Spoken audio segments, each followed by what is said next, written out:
নমস্কাৰ তোমালোক সকলোকে স্বাগতম জনাইছো স্মাৰ্ট ক্লাছেছ ইউটিউব চেনেলটোলৈ আজিৰ এই ভিডিঅ'টিত আমি অষ্টম শ্ৰেণীৰ অসমীয়া পাঠ্যপুথিৰ দ্বিতীয় অধ্যায়টো যেটো আছে যুগমীয়া হৰাইঘাট তাৰ আমি প্ৰশ্নোত্তৰখিনি আলোচনা কৰিম তো ইয়াতে আমি পাঠভিত্তিক প্ৰশ্নোত্তৰ গোটেইখিনি কৰাই দিবলৈ চেষ্টা কৰিম তোমালোকে বহি এখন উলিয়াই লৈ প্ৰশ্নৰ উত্তৰকিটা লিখি লবা তো প্ৰথম প্ৰশ্নটো দিছে পাঠটো স্পষ্ট আৰু শুদ্ধ উচ্চাৰণৰে পঢ়া তো এটো তোমালোকে পাঠটো পঢ়িবলৈ চেষ্টা কৰিবা আমি 2 নম্বৰৰ পৰা কৰিব লাগিব 2 নম্বৰ দিছে উত্তৰ দিয়া ক প্ৰশ্নটো দিছে অতীতৰ হৰাইঘাটৰ সমস্যাবোৰ কি আছিল তো ইয়াৰ উত্তৰটো হ'ব অতীতৰ হৰাইঘাটৰ সমস্যাবোৰ আছিল সামৰিক এতিয়া আমি খ প্ৰশ্নটো চাও বৰ্তমান হৰাইঘাটৰ সমস্যাবোৰ কি তো ইয়াৰ উত্তৰটো হৈছে বৰ্তমানৰ হৰাইঘাটৰ সমস্যাবোৰ হ'ল সামাজিক অৰ্থনৈতিক আৰু ঐতিহ্যিক গ প্ৰশ্নটো হৈছে ৰামসিংহ কোন আছিল গ প্ৰশ্নটো কি দিছে তোমালোকৰ ৰামসিংহ কোন আছিল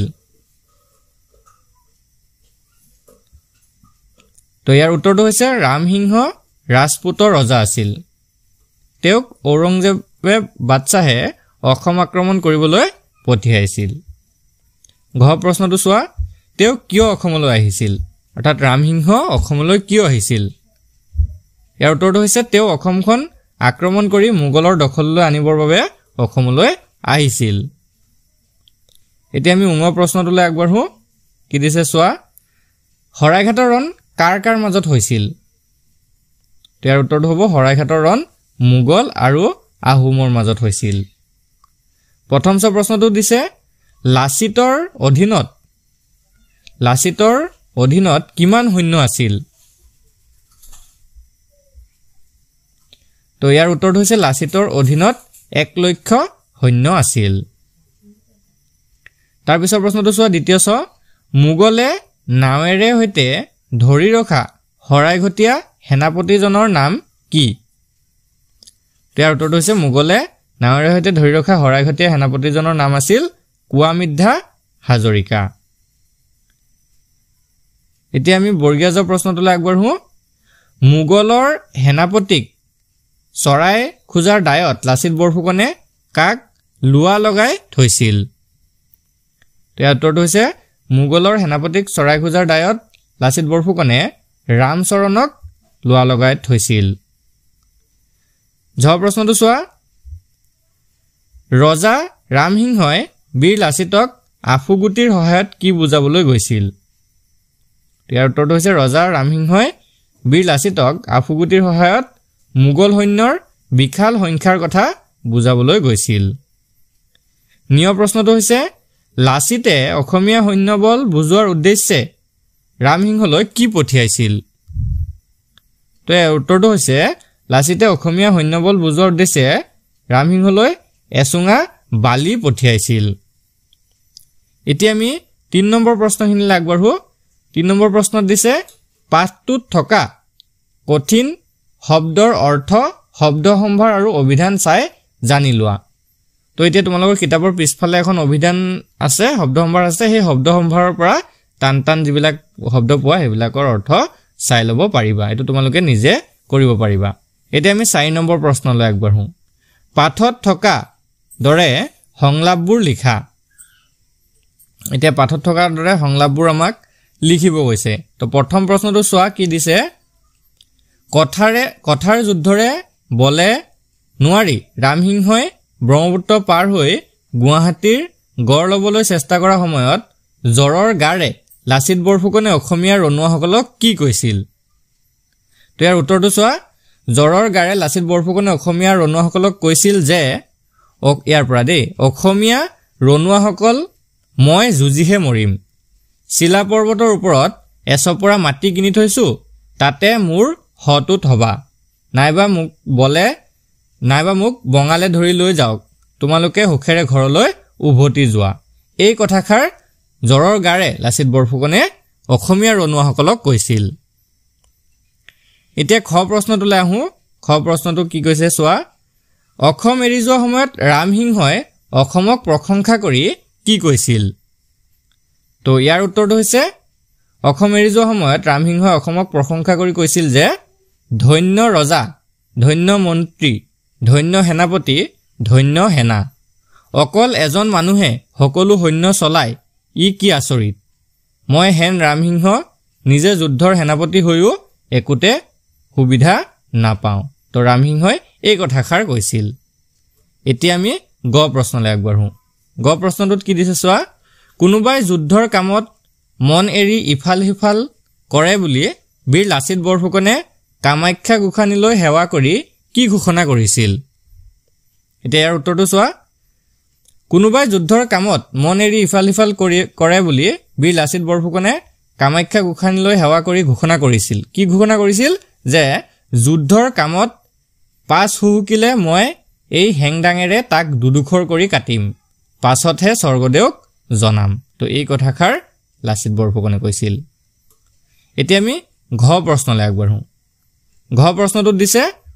বৰ আই কুঁৱৰীয়ে কাপোৰৰ আঁৰৰ পৰা স্বৰ্গদেউক কি উপদেশ দিছিল ইয়াৰ উত্তৰটো হৈছে বৰ আই কুঁৱৰীয়ে কাপোৰৰ আঁৰৰ পৰা স্বৰ্গদেউক কৈছিল বৰফুকনৰ কথা মানি চলিলেহে যুদ্ধত জয়লাভ হ'ব ফুকনৰ কথা নামানিলে আমাৰ পৰাজয় হোৱাটো নিশ্চিত এই কথাষাৰ বৰ আই কুঁৱৰীয়ে কাপোৰৰ আঁৰৰ পৰা কৈছিল স্বৰ্গদেউক এতিয়া আমি 5 নম্বৰ প্ৰশ্নটোলৈ আগবাঢ়ো বহলাই লিখা তো ইয়াৰ উত্তৰকেইটা অলপ দীঘলীয়াকৈ তোমালোকে লিখিব লাগিব ক প্ৰশ্নটোত দিছে যুদ্ধত জয়ী হ'বলৈ যুদ্ধৰ আহিলাৰ বাহিৰে আৰু কিহৰ প্ৰয়োজন আছে লিখা তো ইয়াৰ উত্তৰটো হৈছে যুদ্ধত জয় হ'বলৈ যুদ্ধৰ আহিলাৰ বাহিৰেও বেছি প্ৰয়োজন সৈনিকবৃন্দ আৰু সমগ্ৰ জাতিৰ স্বাৰ্থহীন মনোবৃত্তি কৰ্মনিষ্ঠতা আৰু যুদ্ধ জয়ৰ কাৰণে উত্তাবল অথচ নিশ্চিত অভিলাষ তো এই উত্তৰটো তোমালোকে লিখিব লাগিব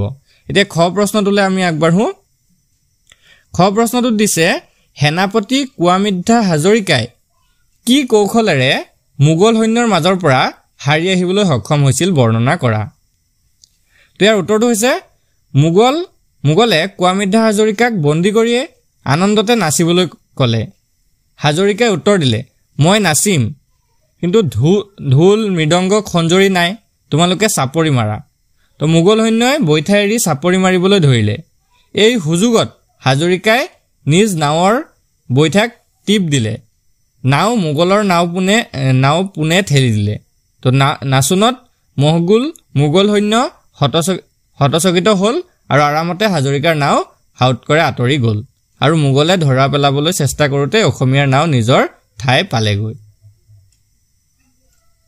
এতিয়া আমি গ প্ৰশ্নটোলৈ আগবাঢ়ো গটো কি দিছে চোৱা শৰাইঘাটৰ ৰণত অসমৰ বিজয়ৰ মূলতে থকা কথাবোৰ লিখা তো শৰাইঘাটৰ ৰণটো অসমীয়াসকলে জিকিছিলে সকলোৱে জানো তো তাত বিজয়ৰ মূল কথাবোৰ আমাক লিখিব কৈছে তো উত্তৰটো হ'ব শৰাইঘাটৰ ৰণত অসমৰ বিজয়ৰ মূলতে আছিল সুচিন্তিত আঁচনি বিচক্ষণ সংগঠন শৃংখলামূলক আয়োজন সুদৃঢ় নিয়মানুৱৰ্তিতা বিপদত ধৈৰ্য সংকট নিৰ্ভীকতা আমূলে দুৰ্নীতি দমন দেশৰ মংগল কাৰ্যত সম্পূৰ্ণ আত্মবিলোপ আৰু স্বাৰ্থত্যাগ আৰু আত্মকণ্ডলৰূপী বৃক্ষৰ গুৰিয়ে শিপায়ে ঠালে ঠেঙুলিয়ে উৎপাদন তো এই কথাখিনি লিখি দিবা তোমালোকৰ ধুনীয়াকৈ নম্বৰ দিব এতিয়া আমি 6 নম্বৰ প্ৰশ্নটোলৈ আগবাঢ়ো 6 নম্বৰ প্ৰশ্নটোত প্ৰসংগ সংগতি দৰ্শাই বুজাই লিখিব কৈছে এতিয়া প্ৰথম ক প্ৰশ্নটো দিছে অগ্নি সৰ্প আৰু প্ৰলোভন এই তিনি একে ধৰণৰে বিষাক্ত তো ইয়াৰ উত্তৰটো যদি আমি কৰিবলৈ যাওঁ প্ৰথম কথা প্ৰসংগ সংগতিটো লিখিব লাগিব যে অগ্নি সৰ্প আৰু প্ৰলোভন এই তিনি একে ধৰণৰ বিষাক্ত উক্ত বাক্যশাৰী আমাৰ পাঠ্যপুথি অংকুৰণ অষ্টম ভাগৰ অন্তৰ্গত সূৰ্যকুমাৰ ভূঞাৰ দেৱৰ দ্বাৰা ৰচিত যুগমীয়া শৰাইঘাট নামৰ পাঠটিৰ পৰা তুলি দিয়া হৈছে তো এই বস্তুটো তোমালোকে লিখিব লাগিব প্ৰসংগ সংগতি দৰ্শাই যেতিয়া বুজাই লিখিবলৈ কয় তাৰ পিছতে তোমালোকে গোটেই বস্তুটো ভালকে লিখিবা অগ্নি সৰ্প প্ৰলোভন এই তিনিটাৰ দ্বাৰাই যে সৰ্বনাশ সংঘটিত হ'ব পাৰে তাকে বুজাবলৈ বিচৰা হৈছে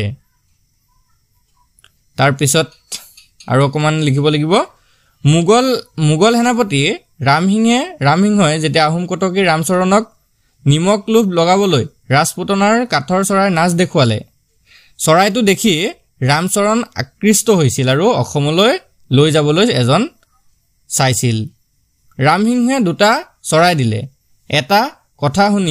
এই কথা শুনি লাচিত বৰফুকনে ৰামচৰণক গ্ৰেপ্তাৰ কৰিবলৈ আদেশ দিলে তেওঁ জানিছিল অগ্নি সৰ্প আৰু প্ৰলোভন একেই ৰূপে বিধ্বংসী প্ৰলোভনে শিবিৰত স্থান পালে সৰ্বনাশ অনিবাৰ্য তো মুগলে প্ৰলোভনৰ ফান পাতিলেও লাচিতৰ বিচক্ষণতাত সেই চাল বিচৰ্তিত হৈছিল এতিয়া আমি খ প্ৰশ্নটোলৈ আগবাঢ়ো বাৰীৰ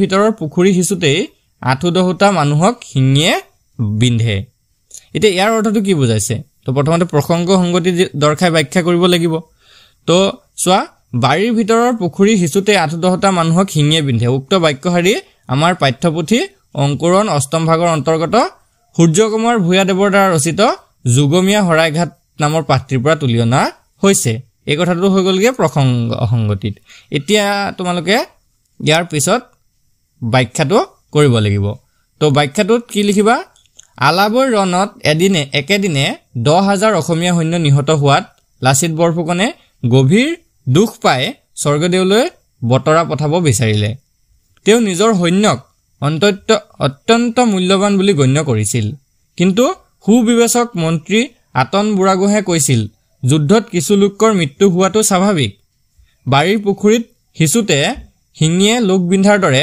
যুদ্ধটো তেনে হ'ব পাৰে সঠিক পৰিকল্পনা আৰু ক্ষিপ্ৰ পদক্ষেপেই শৰাইঘাটৰ বিজয় নিশ্চিত কৰিছিল আৰু আগলৈও ই আৱশ্যক তো এই কথাখিনি তোমালোকে লিখিব লাগিব গ প্ৰশ্নটো চোৱা হেয়ে শৰাইঘাট নাই কিন্তু শৰাইঘাট আছে এই কথাকাৰ অৰ্থটো কি সংগতি দৰ্শাই তোমালোকে লিখিব লাগিব তো উক্ত এটা এনেকৈ লিখিলে হ'ল হেয়ে শৰাইঘাট নাই কিন্তু শৰাইঘাট আছে উক্ত বাক্যশাৰী আমাৰ পাঠৰ অন্তৰ্গত সূৰ্যকুমাৰ ভূঞা দেৱৰ দ্বাৰা ৰচিত যুগমীয়া শৰাইঘাট নামৰ পাঠটিৰ পৰা তুলি দিয়া হৈছে এইখিনি কথা একে থাকে এতিয়া মেইন ব্যাখ্যাখিনিহে তোমালোকে লিখিব লাগে তো লাচিতৰ দিনৰ শৰাইঘাট নাথাকিলেও আজিও নতুন শৰাইঘাট আছে তেতিয়া যুদ্ধ আছিল সামৰিক আজিৰ যুদ্ধ হৈছে সামাজিক অৰ্থনৈতিক ৰাজনৈতিক আৰু ঐতিহাসিক অসমৰ সমস্যা শেষ নহয় একোটা সমাধান হলে আনটো সমস্যা আকৌ মূৰ তোলে যদি এই সমস্যাবোৰ সঠিক সমাধান নহয় তেতিয়া অসমৰ অস্তিত্ব সংকটত পৰিব অতীতৰ দৰে আজিও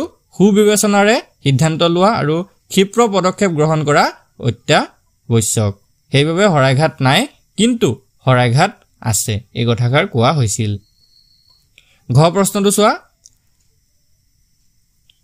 আফুগুটি পঠিয়াইছা পতাত পিহিলে পানী হ'ব তো এই বাক্যশাৰী সূৰ্যকুমাৰ ভূঞা দেৱৰ দ্বাৰা ৰচিত যুগমীয়া শৰাইঘাট নামৰ পাঠটিৰ পৰা তুলি দিয়া হৈছে এইটোতো একেই থাকিব এতিয়া আমি পিছৰ ব্যাখ্যাখন চালে হ'ল লাচিত বৰফুকনলৈ এটোপোলা আফুগুটি পঠিয়াই দিছিল তেতিয়া লাচিত বৰফুকনেও ৰামসিংহলৈ এচুঙা বালি পঠিয়াইছিল যে তোমালোকে আফুগুটি পঠিয়াইছা যি পতাত পিহিলে পানী হৈ যাব কিন্তু আমাৰ সৈন্যৰ সংখ্যাও একেবাৰে কম নহয় বহুত সৰহ যাৰ মনোবল বালিৰ নিচিনা টান অৰ্থাৎ সহজে গুৰি কৰিব নোৱাৰি এনেদৰে বীৰ লাচিতে ৰামসিংহক প্ৰত্যুত্তৰ দিছিল তো এই কথাষাৰ অৰ্থটো এইটোৱে হয় উঙ প্ৰশ্নটো চোৱা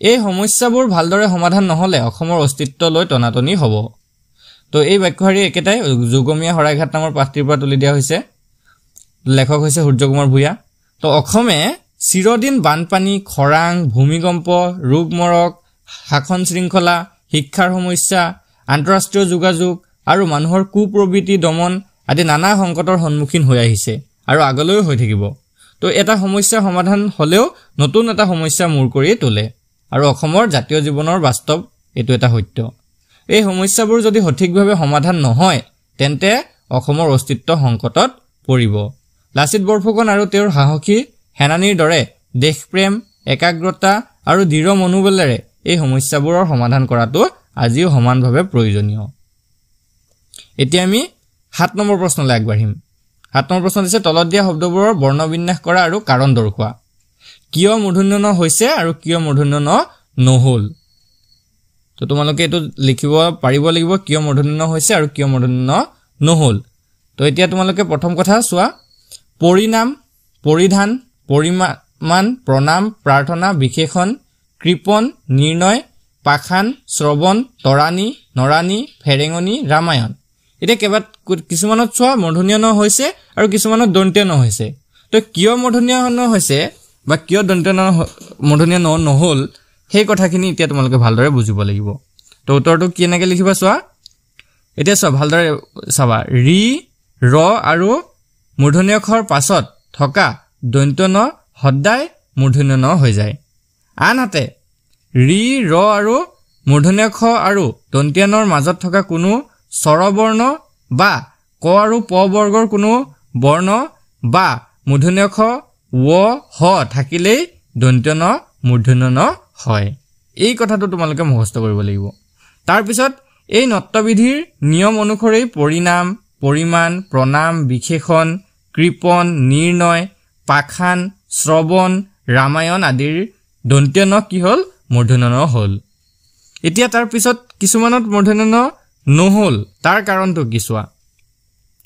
তো উপৰোক্ত নিয়ম কেৱল সংস্কৃতমূলীয় শব্দতহে খাটে আৰু ওপৰত উল্লেখিত শব্দবোৰ সংস্কৃতমূলীয় আৰু সেইকাৰণে সেই নিয়মত পূৰ কৰা হৈছে, অৰ্থাৎ দন্ত্য নটো মূৰ্ধন্য নহ'ল।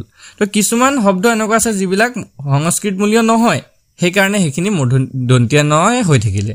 যেনেকৈ পৰিধান, ইয়াত চোৱা পৰিধানটো দন্ত্য নহ'ল, নৰাণী দন্ত্য নহ'ল, ফেৰেঙনি দন্ত্য নহ'ল। তো এইকেইটা মূৰ্ধন্য ন নহ'ল। এতিয়া অৰ্থটো বুজি পালানে কিহৰ কাৰণে হ'ল? এতিয়া আমি 8 নম্বৰ প্ৰশ্নটোলৈ আহোঁ। 8 নম্বৰ প্ৰশ্নত কি দিছে চোৱা, তলৰ শব্দবোৰ উদাহৰণত দেখুৱাৰ দৰে সন্ধি ভাঙি কি সন্ধি হ'ব নাম লিখা। সন্ধি ভঙা আৰু পতা এইটো বহুত তোমালোকৰ জানিব লাগিব, বহুত ইম্পৰ্টেণ্ট হয়, সেইকাৰণে গোটেইখিনি ভালদৰে চাই লোৱা। প্ৰথমতে দিছে পৰীক্ষা। পৰীক্ষাৰ সন্ধিটো যদি ভাঙা এনেকৈ হ'ব পৰি যোগ ইক্ষা, আৰু ইয়াৰ সন্ধিটো হৈছে স্বৰসন্ধি। তেনেকৈ দৈনিকটো হৈছে দিন যোগ ইক, ব্যঞ্জন সন্ধি। নৰেন্দ্ৰটো নৰ যোগ ইন্দ্ৰ, স্বৰসন্ধি। উল্লেখটো উদ্যোগ লেখ, ব্যঞ্জন সন্ধি। সংযমটো সমযোগ যম, ব্যঞ্জন সন্ধি। মহাৰ্ঘটো মহাযোগ অৰ্ঘ, স্বৰসন্ধি। উজ্জ্বলটো উদ্যোগ জল, ব্যঞ্জন সন্ধি। মুনীন্দ্ৰটো মুনিযোগ ইন্দ্ৰ, স্বৰসন্ধি। ইত্যাদিটো ইতি যোগ আদি, স্বৰসন্ধি। প্ৰত্যেকটো প্ৰতিযোগ এক, স্বৰসন্ধি। মহাত্মাটো মহান যোগ আত্মা, স্বৰসন্ধি। নিশ্চয়টো নিহ যোগ ছয়, বিসৰ্গ সন্ধি।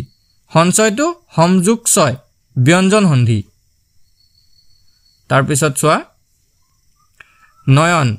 নয়নটো হৈছে নে যোগ অন, স্বৰসন্ধি। উদ্ধাৰটো উদ্যোগ ধাৰ, ব্যঞ্জন সন্ধি। সম্ৰাটটো সমযোগ ৰাত, ব্যঞ্জন সন্ধি। উন্নতিটো উদ্যোগ নতি, ব্যঞ্জন সন্ধি। দুৰ্নীতিটো দুহ যোগ নীতি, বিসৰ্গ সন্ধি। দেৱালয়টো দেৱ যোগ আলয়, স্বৰসন্ধি। হিমালয়টো হিম যোগ আলয়, স্বৰসন্ধি। বিদ্যালয়টো বিদ্যা যোগ আলয়, স্বৰসন্ধি। খৰানন খত যোগ আনন, স্বৰসন্ধি। সতীশটো সতী যোগ ইছ, স্বৰসন্ধি। দুশ্চিন্তাটো দুহ যোগ চিন্তা, বিসৰ্গ সন্ধি। হিৰস্ছেদটো হিৰহ যোগ ছেদ, বিসৰ্গ সন্ধি। তাৰপিছত জগন্নাথটো জগত যোগ নাথ, ব্যঞ্জন সন্ধি। উচ্ছৃংখল উদ যোগ শৃংখল, ব্যঞ্জন সন্ধি। আশাতীত আশা যোগ অতীত, স্বৰসন্ধি। যথোচিত যথা যোগ উচিত, স্বৰসন্ধি। ৰামায়ণ ৰাম যোগ অয়ন, স্বৰসন্ধি। তো এই সন্ধিকেইটা তোমালোকে ভালদৰে লিখি ল'বা। এতিয়া আমি 9 নম্বৰ প্ৰশ্নটোলৈ আগবাঢ়ো। তলত দিয়া বিশেষ্য পদবোৰৰ বিশেষণ ৰূপটো পাঠত আছে, বিচাৰি উলিয়াই লিখা। তো বিশেষ্য পদটো এইটো, বিশেষণ পদটো লিখিব লাগিব। যুগৰ বিশেষণটো হৈছে যুগমীয়া। অসমৰ বিশেষণটো হৈছে অসমীয়া। মাতাল হ'লে মাতালামী, যোগান হ'লে যুগনীয়া। শৰাইঘাট শৰাইঘটীয়া। ইতিহাস ঐতিহাসিক। সমৰ হ'লে সামৰিক। অৰ্থনীতি হ'লে অৰ্থনৈতিক। ৰাজনীতি হ'লে ৰাজনৈতিক। সমাজ হ'লে সামাজিক। হ'ল। এতিয়া আমি আৰু কিছুমান চাওঁ। গাঁও হ'লে গাঁৱলীয়া। নগৰ হ'লে নগৰীয়া। চহৰ হ'লে চহৰীয়া। পাহাৰ পাহাৰীয়া। মিছা মিছলীয়া। ঘৰ ঘৰুৱা। ৰণ ৰণুৱা। বন হ'লে বননি। খক হ'লে খকুৱা। পাম হ'লে পমুৱা।